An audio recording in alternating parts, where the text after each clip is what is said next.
morning, Joe Deary, Powerful Improvements, Putnam, Connecticut. It is Tuesday morning, January 25th. It's about 35 degrees out, and we're trying to get ahead of things a little bit. We got about another month, maybe 6 weeks before we intend to be washing again, and the weather's only going to get colder, so I feel like I need to get a jump on a couple things. I want to get these tanks back in here. I took them out last week on a warm day so that I could paint this bed with Herculiner. Came out pretty good, happy enough with it. Tanks are going back in, a couple toolboxes are going back on. I'm going to see about how I want to strap these. I haven't quite decided exactly what I want to do yet, but we're going to get going on it and see what we can do. So you can see the barn is stacked, okay? Obviously, one of the major upgrades we made last year was that Honda 690. I got that from Manatee. Love them. They were fantastic to work with. That is the gear drive, 8 gallon per minute. She's a beauty. Worked real hard for me last year. Very happy with it. That was one of the major upgrades that we made for sure. Definitely sped my process up dramatically. Of course, we're running electric reels and all that. That was nothing new last year. We did jump into the Skyvac, which was fantastic. We got a few good uses out of this. Took care of some gutters that I couldn't reach otherwise. Had a lot of fun playing with it. Primarily, I bought it for the carbon fiber poles, which are tucked away over here somewhere. I don't even know where they are right now. Where are they? Oh, they're up there. There we go. So we got, 35, 40 feet of carbon fiber poles, and you all saw me adapt that to Gutter Blower 4.0, and that was a huge deal. But I would absolutely 100% say that the most advantageous upgrade we made last year, the thing that made my life the easiest, was adding a CRM onto the rig. I got Mark8, and I bought an iPad with Verizon wireless service on it. So it acts as an onboard computer in my truck, and I can do everything real time, scheduling, sending out text blasts, ringless voicemails, keeps track of my entire schedule. I have a database on me at all times, and it just absolutely made my life the easiest. I resisted getting a CRM for probably 2 years or so because I wanted to be doing everything on paper, and I thought that was the right way to do things. But as soon as I upgraded to the CRM, I saw the real advantage in it and how much time it saves me and how professional I look out on the job. If you don't have a CRM, that's probably the very next thing you should do. And those of you that are working with a CRM, I'm sure will say the same thing that I'm saying. But all right, now I'm going to do a little work, get those tanks up in there.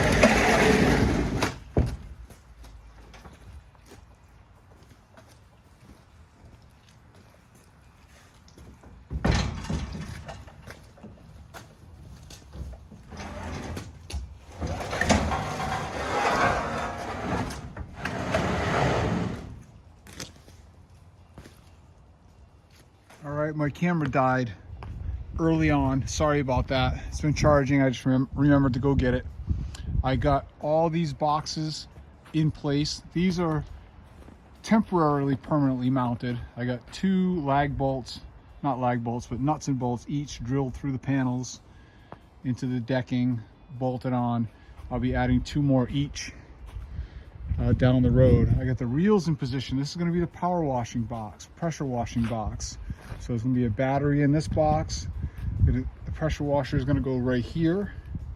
The pressure washer is going to charge that battery, and it's going to run, that battery is going to run all of these reels just like last year. So all the wiring is going to go down, tuck it in nice and neat all the way down there. All my plumbing is going to run out of these tanks back here. So all the water, plumbing, SH, soap, surfactant, wiring, everything is going to be on this side. Pressure washer right here. I'm trying to keep this area as open as I can for blowers, carbon fiber poles, extensions, that kind of stuff that I'm going to need. My SH tank is going to go there. My surfactant tank is going to go there. Gas tank is going to go here. I think I'm going to drill a hole through the deck and come back up over here for the gas station, for the pressure washer, so that I don't have a fuel line coming across the bed of the truck. That's roughly where that tank is going to go. Diesel fill here, gas fill there. This box is permanently mounted with 4 3/8" bolts. I'm gonna go to the hardware store now and get myself a couple of new straps, and I'm going to drill some holes up front into the bulkhead for the hooks to go into. I'm gonna run a couple of straps around the entirety of these tanks just to keep them snugged up against the front. And that should be all we need, because they're not gonna actually go anywhere. If they do shift a little bit, they're not gonna fall out. They can't go up, down, backwards, forward. So they might move a little bit and be a little fluid, and that's okay. So the X6 is gonna sit here. Again, we've got this temporarily, permanently lagged in. Needs a couple batteries, 18-inch reel on top. I got 200 feet of red Curatech to go on here. This is gonna be water reel. I'm gonna do a splitter here to feed both tanks so I can choose which tank I wanna fill or not. I'm gonna try to run with one tank full and one tank partially full. This will be a second water reel. Right now it's my old 12 volt from last year. I'm gonna be pulling that apart. It's gonna become the second water reel. So I have a dual feed abilities on reel, nice and easy. In here, I'm gonna be able to reach in. You guys can see, turn this tank on and off. Okay, so the tank in the back, that one is gonna be the main tank. This is gonna be the secondary tank. So if I think I need water, I can turn it on. Otherwise, we're gonna pull mainly from the big tank. So that tank doesn't always have to be full. I don't wanna ride around with 500 gallons of water all the time, I don't think. So that's it roughly. I gotta go run a few errands. Tell me what you think. Who else thinks it's cruel that the 250 has to sit here and watch the 450 get all the attention? It's just not fair. Somebody needs to buy this truck and wash with it. All right, I'm all strapped in. I found these pretty cool silver straps at Runnings. Nice 2,500 pound straps, nice new ratchets. I'm hooked to the cage for right now. I will be drilling a hole through this part of the bulkhead and putting my hook in there. It'll be a much stronger application, but this is good for right now. I didn't have a drill that was working.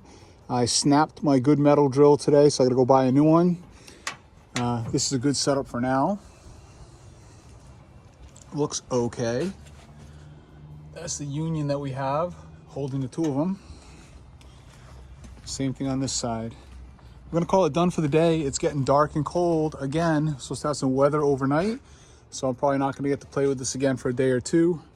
But I think we made some decent progress, and we'll catch you guys real soon.